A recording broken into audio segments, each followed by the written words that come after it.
I'm Beverly, and I'm so excited to have this opportunity to present the research that I have done on the graphical properties of square functions. So my advisor for this research was Dr. Lewis, who has previously done research on square functions with Dr. Mickens. Okay. So we're going to begin. I will talk to you all about the circular functions and how that really motivated the research that is being done on square functions. Then I will talk about my involvement, which involves the shifts of the square functions.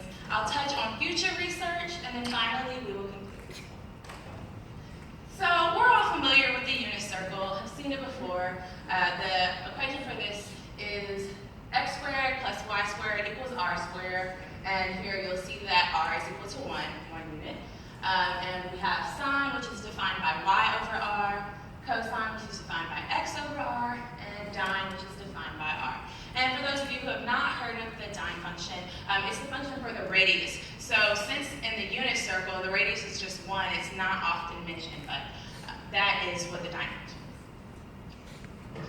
Okay, so we also know the plot of the sine function is y equals sine theta, and in figure 3 we have the plot of the cosine function, which is given by y equals cosine of theta. We know that for both of these plots, the period is 2 pi. We have sine, which is an odd function, and cosine, which is an even function.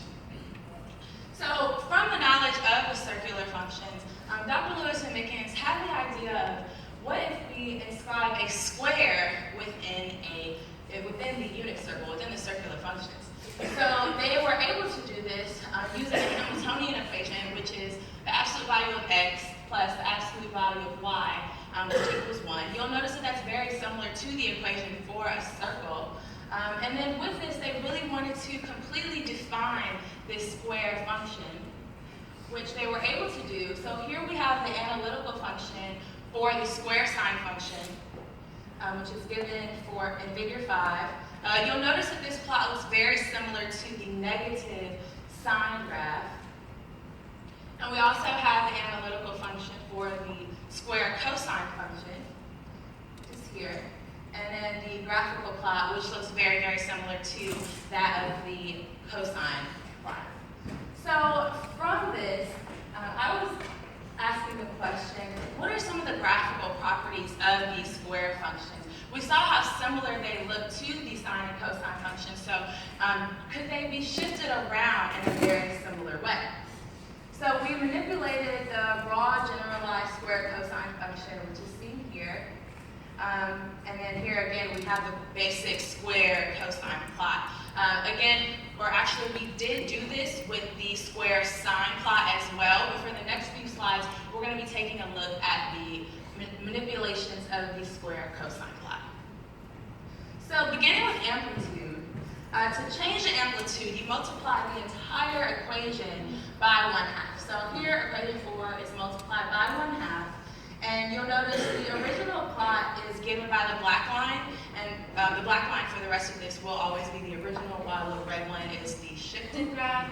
So the amplitude is the highest point from the middle of the graph. So originally that point was 1, and by multiplying everything by 1/2, now the graph is flattened out, and our highest point is 1/2 units away from the x-axis.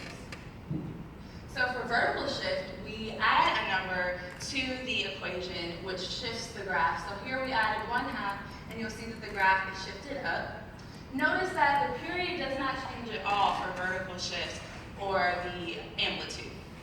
And then with phase shift, we add a number to the variable. So here we added 2 to t, and we see that the graph is shifted over to the left 2 units, which does just shift over the period. So now the period is from -2 to +2, but our period is still 4 units.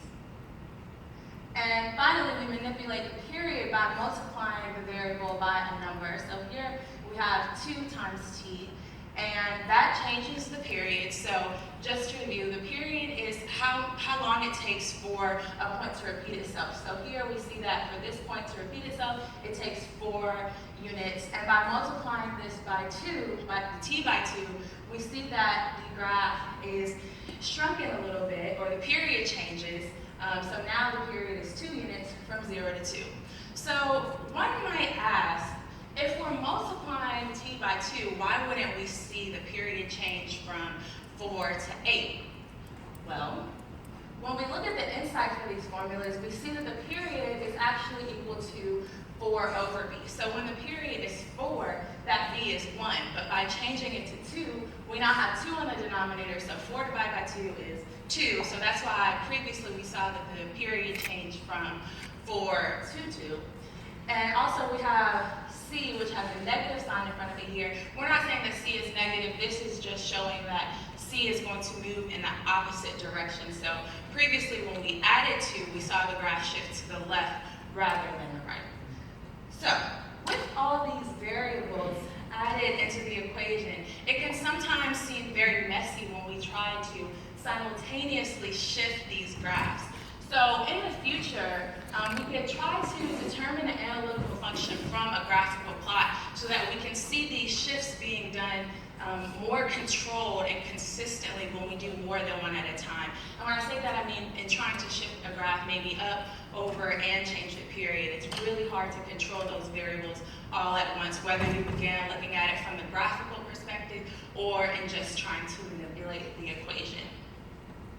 So these are my references, and that is all. I will be happy to take questions.